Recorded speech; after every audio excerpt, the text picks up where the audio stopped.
Mulai dengan satu ayat firman Tuhan, 1 Korintus pasal yang ke-6 ayat yang ke-9, dari ayat yang ke-6 juga ya, 6, 7, 8, 9. Coba saya lihat sampai kemana. Ayat 11 ya terakhir. Saya bacakan ayat yang ke-6 dulu. Nah, karena hal menanggapi dan sikap serta bagaimana kita menghadapi keputusan-keputusan dari PGI juga yang kemarin ada tanyakan saya, terus kemudian Dewan Gereja Dunia. Nah, saya tidak masuk dalam perdebatan di sana ya, karena di sana ada nama-nama pendeta yang mungkin saudara kenal dan sangat terkejut sekali, yang menuliskan juga dan memutuskan, dan itu ada semua. Nah, saudara, itu dari situsnya Andik, seorang psikolog seksologi Kristen namanya Andik Wijaya, dan itu juga beberapa kali saya juga pernah waktu di Surabaya diundang, juga pernah bersama-sama dan membahas dari sudut murni psikologi, tapi dasarnya tetap Kristen. Yang dari saya adalah sudut dari firman Tuhan, dan ada yang dipanggil juga dari pandangan-pandangan yang lebih membuka diri gitu, jadi supaya seimbang. Nah, cuma di sini kita nggak menghadirkan itu semua. Kenapa? Karena memang pakarnya beda gitu ya. Jadi kalau Pak Andik seksologi apa tidak, masing-masing beda. Nah, karena sikap terhadap LGBT atau homoseks secara khususnya itu sangat luas dan multi kompleks sekali. Jadi membutuhkan bukan hanya pengetahuan dari dasar firman Tuhan, tetapi juga perkembangan-perkembangan secara psikologis, medis, dan juga penemuan-penemuan sampai masuk ke dalam wilayah genetika di situ. Dan saya akan membahas tentang apa yang ditemukan oleh J. Adams, Gary Collins, terus kemudian termasuk beberapa tokoh-tokoh profesor psikologi Kristen atau sampai psikoterapi, dan mereka yang memegang firman Tuhan, dan mereka menyelidiki semua, dan banyak penemuan-penemuan survei itu yang direkayasa sebenarnya, jadi tidak seperti itu. Dan setelah mereka masuk, sampai mereka masuk ke panti asuhan, rumah sakit jiwa, terus ke rehabilitasi, dan mereka meneliti langsung, karena Profesor J. Adams ini punya tempat kayak rumah sakit khusus gitu ya, rumah sakit orang-orang yang mengalami LGBT, sakit apa, dan dia menyimpulkan bahwa semuanya itu hampir pembentukan dari dirinya sendiri dan lingkungan, bukan karena Tuhan, dan tidak ada kaitannya sama sekali dengan Tuhan ya. Itu udah merupakan satu kesimpulan dari semua orang-orang yang meneliti dan serius, dan bidangnya masing-masing dan bidang yang mereka pegang gitu ya. Nah, nanti kita akan membahas ini. Nah, yang pertama kita akan membaca firman Tuhan dari 1 Korintus pasal 6 ayat yang ke-6. Perhatikan baik-baik. Adakah saudara yang satu mencari keadilan terhadap seorang yang lain, dan justru pada orang-orang yang tidak percaya? Jadi yang dicari ini apa? Keadilan, suara keadilan, karena terjadi ketidakadilan dalam hal apa? Kebenaran-kebenaran yang mulai tersingkirkan di gereja diganti dengan kebenaran-kebenaran yang bercampur. Nah, ini tidak diinginkan oleh Rasul Paulus, dan Rasul Paulus menjelaskan ini. Yang ketujuh, adanya satu saja perkara di antara kamu, yang seorang terhadap yang lain telah merupakan kekalahan bagi kamu. Jadi kalau orang Kristen itu sampai ribut dan kemudian tidak ada juntrungannya dan tidak ada saling mengalahnya, dan kebenaran di sana, dan tidak bisa menegakkan keadilan, itu nggak beres kamu ya, pasti nggak beres. Ada sesuatu yang tidak adil, ada sesuatu yang harus diperbaiki. Jadi 7, adanya saja perkara di antara kamu yang seorang terhadap yang lain telah merupakan kekalahan bagi kamu. Mengapa kamu tidak lebih suka menderita ketidakadilan, mengapakah kamu tidak lebih suka dirugikan? Jadi artinya Paulus mengedepankan mengalah. Jangan ngotot-ngotot. Kalau kamu benar dan itu memang orang itu nggak bisa berubah dan merasakan bahwa apa yang dipercaya kebenaran itu adalah nggak bisa diubah, ya nggak usah Pak menyerang terus kemudian ya artinya tuh sampai babak belur gitu ya, nggak ada gunanya. Jadi lebih baik kamu tanda petik dirugikan aja nggak apa-apa, ya, mengalah. Tetapi kamu sendiri melakukan ketidakadilan dan kamu sendiri mendatangkan kerugian dan hal itu kamu buat terhadap saudara-saudaramu. Nah ini yang terjadi ya akhirnya merugikan semua. 9, atau tidak tahukah kamu bahwa orang-orang yang tidak adil tidak akan mendapat bagian dalam kerajaan Allah. Jadi kategori yang tertinggi adalah ketidakadilan atau ketidakberadaan keadilan. Adikaiosune. Jadi dalam bahasa aslinya itu tidak ada keadilannya. Jadi bukan tidak adil gitu ya, tapi memang keadilannya itu nggak ada, karena kebenaran nggak ada, ya nggak ada keadilan. Keadilan tidak terjadi karena tidak ada kebenaran yang dipegang. Jadi ini dikatakan orang-orang yang tidak adil, yang tidak mau memiliki keadilan, kebenaran itu, maka orang-orang seperti tidak akan mendapat bagian dalam kerajaan Allah. Nah itu siapa yang tidak boleh masuk kerajaan Allah, mendapat bagian itu?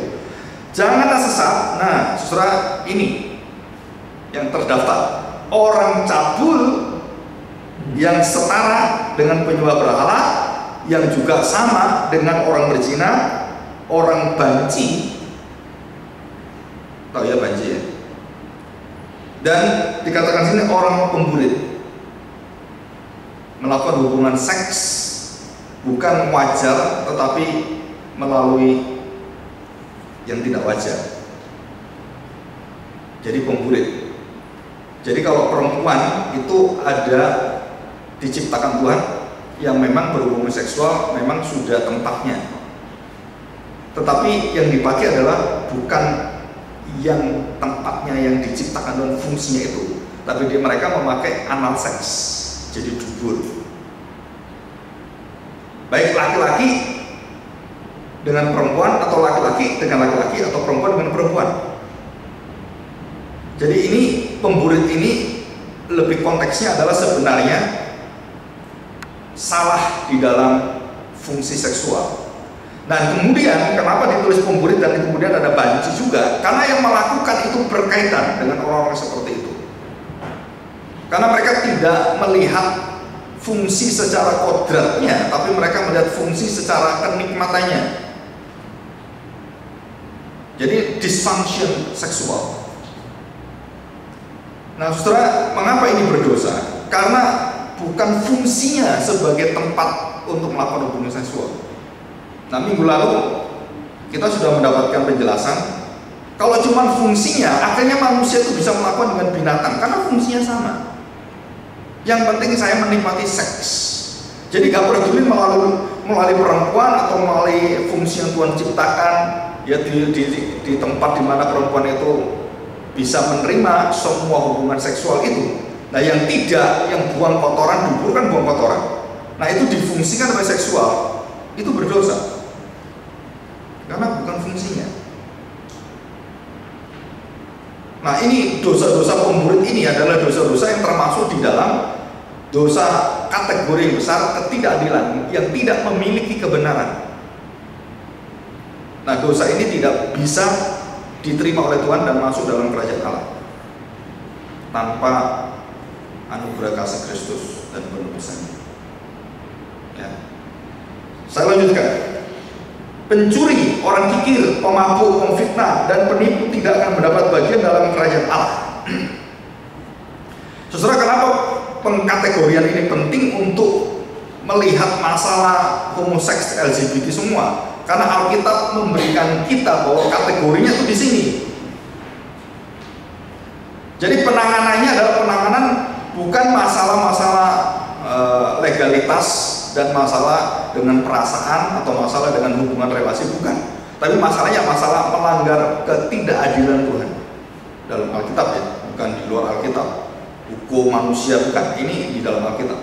Jadi orang-orang ini adalah tidak bisa diterima Tuhan karena mereka menjalankan ketidakadilan, tidak memiliki keadilan, tidak memiliki kebenaran, dan tidak memiliki kehidupan berdasarkan firman Tuhan, karena mereka melanggar semuanya. Apa yang dilanggar? Mencuri, melanggar fungsi daripada seluruh hidup dia yang harusnya bukan miliknya kamu ambil, mengingini lebih daripada yang layak, yang harus wajar kamu terima, dan kamu menginginkan orang lain yang kerja terus kamu ambil apapun bentuknya. Dari yang kecil, mulai dari bentuk mencuri waktu, mencuri apapun, yang kemarin ada dramanya oleh menteri-menteri, ya kan, Erick Thohir jadi tukang bakso, Nadiem jadi anak SMA. Nah itu dia memaparkan tentang, menggambarkan korupsi itu mulai dari mana? Dari yang kecil sekali, termasuk dosa Adhika Yusuni. Nah kalau kita memandang ini dengan jelas, maka kita bisa menangani dengan jelas dan kita bisa bersikap dengan baik. Kenapa? Karena dasarnya adalah firman Tuhan. Di situ. Jadi dasar firman Tuhan ini tidak bisa diganggu gugat oleh siapapun, karena ini adalah ketentuan dari Tuhan. Dan pengetahuan Tuhan dengan pengetahuan manusia yang masih mencari-cari dan meneliti di laboratorium dan di tempat-tempat lab secara kejuruan dan akademis, semuanya keilmuan, saudara, semua terbatas semua. Kalau Allah menetapkan, itu artinya berlaku sepanjang sejarah manusia, karena kebenaran firman Tuhan itu kebenaran yang kekal. Di situ ya, kita belajar di situ.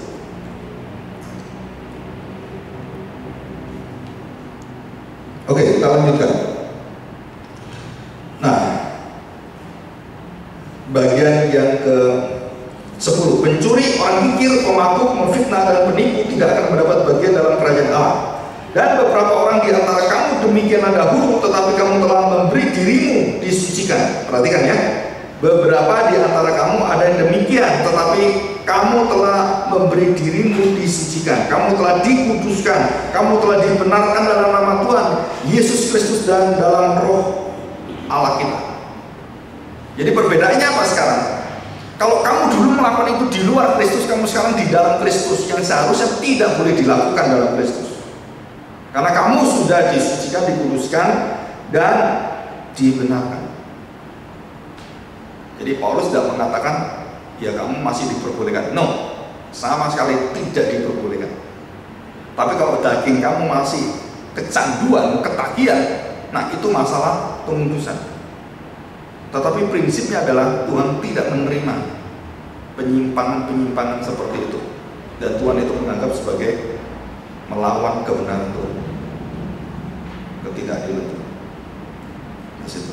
Ya, jadi ini posisinya jelas bahwa orang-orang yang masih di dalam dunia dengan segala seluk-beluk dosanya itu, tanpa adanya disucikan, dikuduskan, dibenarkan, saudara, orang-orang yang di sini tidak pernah bisa masuk kerajaan Allah. Loh Pak, kalau begitu, nah orang yang sudah dikuduskan yang masih melakukan hal seperti ini bagaimana?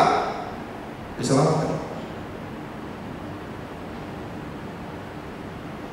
Jadi kalau ada orang homoseksual yang masih berjuang karena dia Kristen, dia berjuang dengan homoseksnya itu, dan kemudian orang mengatakan, oh kamu masih homo ya, masih melakukan dosa, wah kamu masuk neraka. Tidak.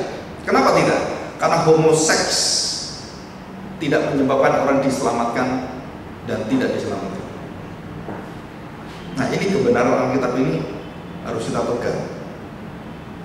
Jadi banyak pendeta-pendeta, pengajar-pengajar yang mengajarkan bahwa orang homoseks itu, wah ini tidak boleh masuk kerajaan, nggak pernah masuk surga, jadi dikucilkan aja. Loh, tidak dikatakan demikian dalam firman Tuhan. Dan bahkan Tuhan Yesus juga, saya percaya, dosa homoseksual dengan dosa perzinahan semuanya kan, Yesus menyembuhkan orang berzina juga menyembuhkan orang homoseks, karena dosanya sama.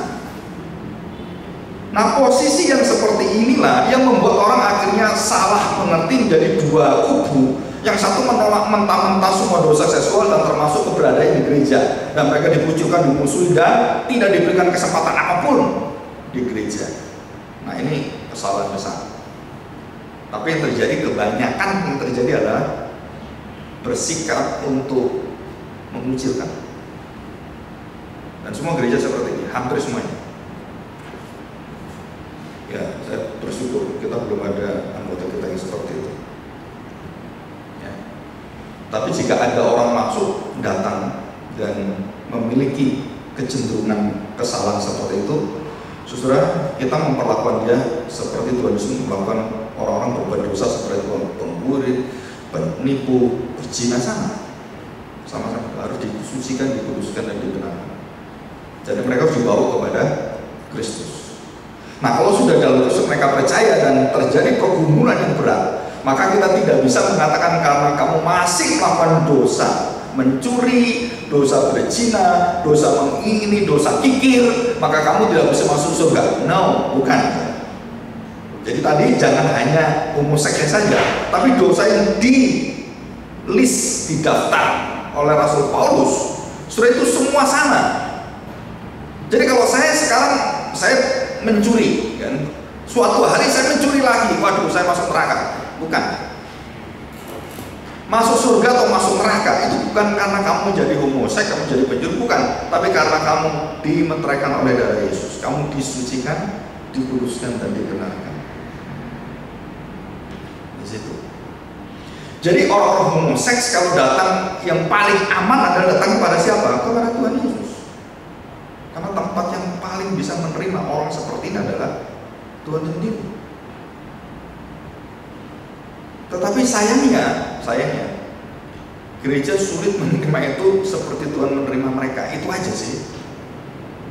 Karena orang-orang kalau berpola seperti itu, yang kayak perempuan, pakai yang tanda petik ya, anting-anting atau pakai lipstick gitu ya, datang ke gereja gitu. Sebenarnya kita sulit terima. Lah kenapa koruptor datang ke gereja kita puji-puji?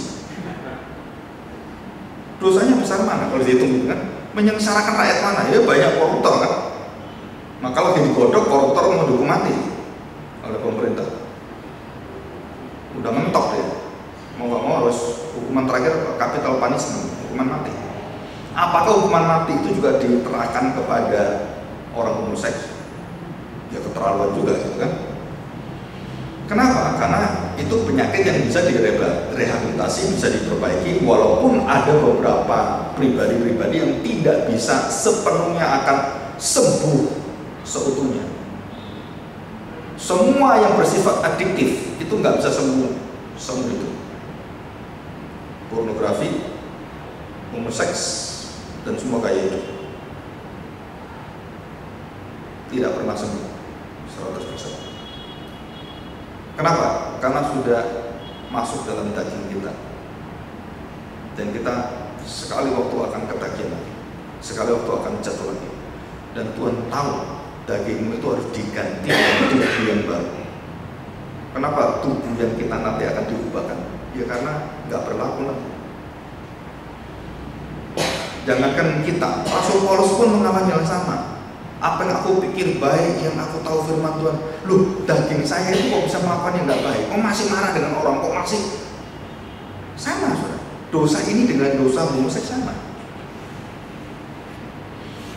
Nah ini supaya kita ada keadilan kan gitu kan, supaya kita menjadi orang yang bisa menangani dan melihat, menyikapi semua homoseks itu dengan keadilan. Apa yang ditulis firman Tuhan, ya kita melakukan apa yang disarankan firman Tuhan, karena firman Tuhan adalah kebenaran, dan yang menuliskan, yang semua inspirasikan adalah Roh Kudus. Jadi kita percaya itu. Ya. Pak, bagaimana dengan tanggapan soal gereja yang isinya orang homoseks saja yang diarahkan? Oh lebih bagus kalau ada. Atau orang yang difungsi gitu ya, atau difabel ya, karena nggak bisa bersama dengan kita, dia sulit mengikuti. Dan nah kita sediakan kalau orang tunarungu, jadi khotbahnya harus bukan tunarungu tapi bisa bahasa tunarungu, dan ini bisa diterima. Kalau nggak saya khotbah, itu tunarungu nggak ngerti apa-apa, nggak ngerti kan, buat apa khotbah kayak gitu. Nah harus diarahkan dan harus ditangani dengan baik. Sama dengan homoseks juga sama. Mereka harus diarahkan dan diperhatikan, dibimbing dan didampingi. Nah, cuman masalahnya adalah gereja belum siap untuk menerima orang-orang seperti ini karena memang tidak dipersiapkan. Dan saya percaya gereja-gereja besar itu pasti banyak di dalamnya orang-orang yang terjangkiti homoseks. Cuman banyak yang berdiam dan menyendiri, tertutup. Dan itu sifat daripada homoseks. Nah kalau di Amerika dia bisa terbuka karena mereka berani membuka gitu ya. Kalau di Indonesia masih timurnya masih kuat. Ya. Oke, kita lanjutkan.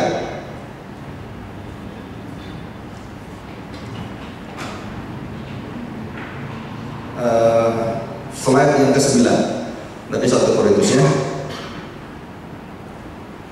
Nah, saudara perhatikan baik-baik. Segala dosa di hadapan Tuhan tidak ada yang besar, tidak ada yang kecil, tidak ada yang berat, tidak ada yang ringan, dan tidak ada yang sepele, dan tidak ada yang dikatakan wah ini dosa yang berbobot gitu ya. Dan semua dosa apapun itu tidak bisa masuk kerajaan Allah, tidak bisa masuk surga. Karena Allah adalah Maha Kudus dan tidak pernah memberikan peluang sekecil apapun terhadap dosa yang kita anggap sekecil apapun dosa itu tidak pernah ada di dalam hadirat Tuhan. Itu kemahakudusan Tuhan. Jadi bukan hanya soal hukum seks yang kita cermati, tapi ini bagian dari dosa-dosa yang lain yang juga satu kesatuan. Jadi waktu kita menangani dosa hukum seks itu juga kita menangani dengan dosa-dosa yang lain yang kapasitas dan efeknya juga sama. Ya, walaupun ada efek yang lebih berat, ada penularan yang lebih cepat, nah itu beda-beda. Ya, tapi semua dosa itu menular. Mencuri itu menular. Kikir itu menular. Kalau nggak percaya, kakeknya kikir, anaknya kikir, cucunya kikir, gitu. Karena diajari. Ya, banyak orang-orang itu kalau mendidik kan orang kamu harus ini begini gitu kan. Sampai ada buku keluarga irit dari Korea. Nah, sudah ada di Gramedia. Bagaimana ngirit? Sudah pernah post nggak? Ya. Zaman dulu itu odol itu kan dari aluminium, apa itu foil itu kan. Jadi kita kalau sudah habis itu sampai di petak-petak sampai kayak apa gitu kan, sampai gepeng-gepeng dan sampai nggak keluar odolnya sama sekali. Jadi kalau sudah mepet duitnya itu sampai keluar cuma seipret itu pun masih dipakai. Nah itu zaman waktu kamu kos-kosan gitu kan. Nah seperti itu kadang-kadang manusia itu kalau sudah terdidik terpola dan begitu kita kepepet ya larinya ke sana. Wajar nggak? Wajar bagi anak kos, tapi bagi orang-orang normal nggak wajar. Yang wajar begini kan, makan satu piring nah, karena kos-kosan akhirnya makan karena nggak ada duit hari itu satu piring jadi satu hari, gitu kan dibagi-bagi supaya pokoknya nggak lapar saya. Nah itu bisa, tapi itu semua adalah bukan fungsi kewajarannya. Nah kita akan melihat ini, ya.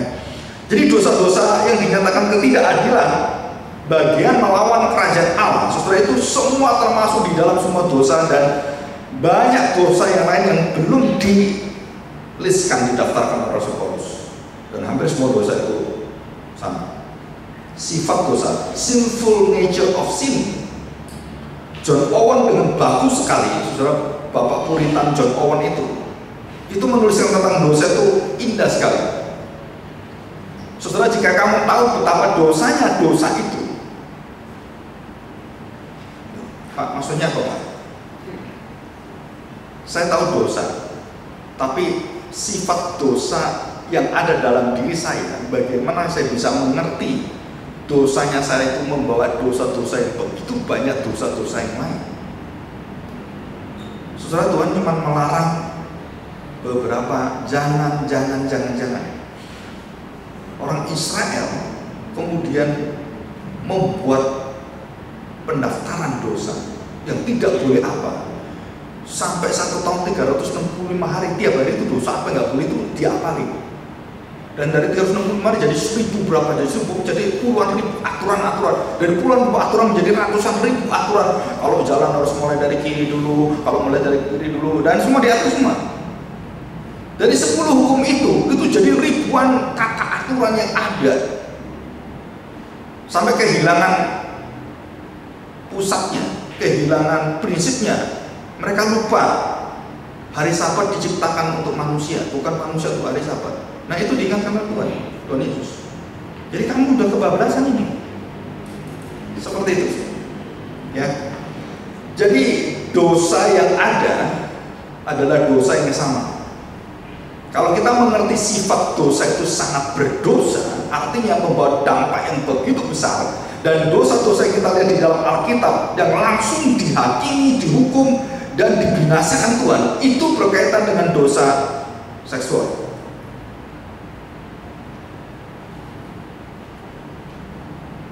Dan dosa seksual itu disamakan dengan dosa penyembahan berhala. Kenapa? Karena saya memberhalakan keinginan saya, kenikmatan saya.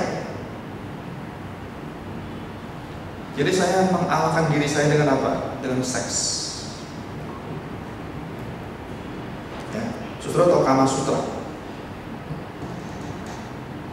yang ada di India dan juga di tempat-tempat di kebudayaan manapun, yang kebudayaan modern, yang kebudayaan yang canggih, semua ada dosa seksual.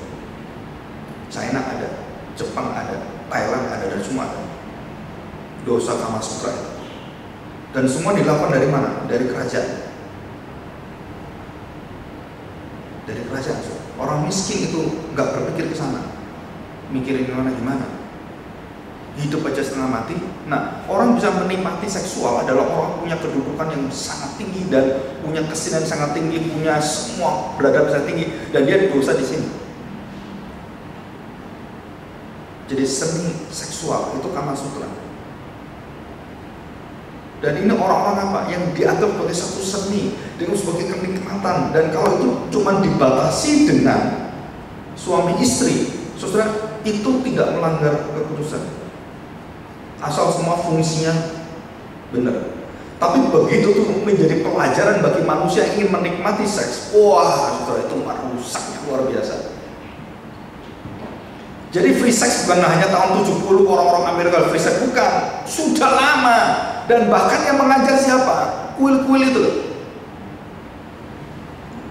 Kalau pastornya ingin ketemu dengan dewanya, dia harus melayani pelacur itu dulu dan disediakan pelacur-pelacur penyembahan berhala.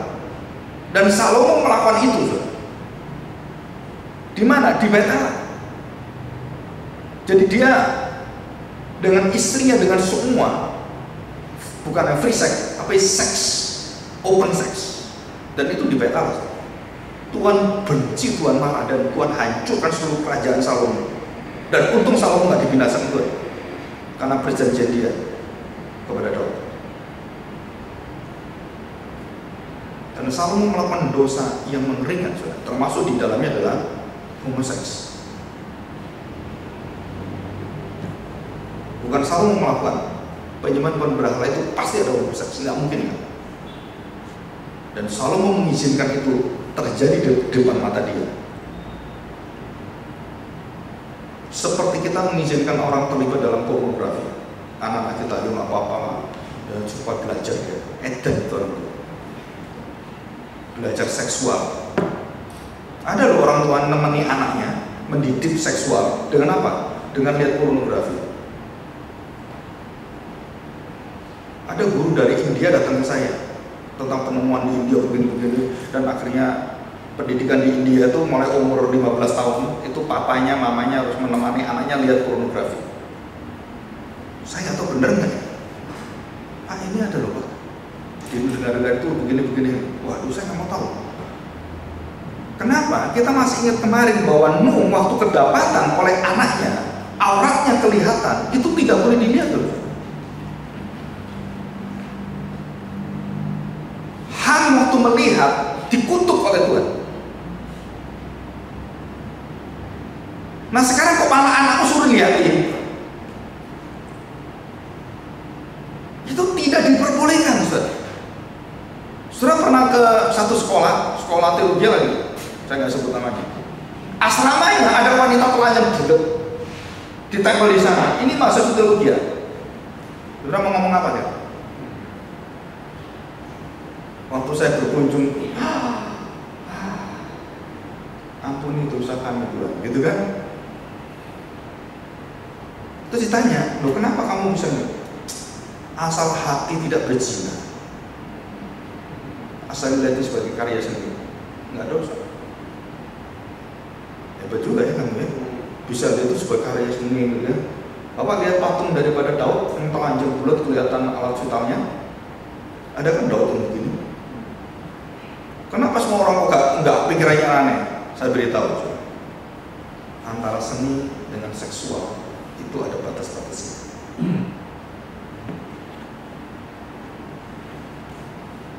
Dan ini gambar dipakai untuk apa? Difoto untuk apa? Disengaja untuk apa? Tujuannya apa? Nah, kalau seni itu dia memang membuat seni, bukan untuk pornografi, bukan. Michelangelo, Leonardo da Vinci, dan semua orang-orang Raphael itu membuat itu karena dia mengungkapkan ekspresi menghormati Allah. Dan dia mengukir itu bukan menjadikan semua orang supaya berpikir negatif.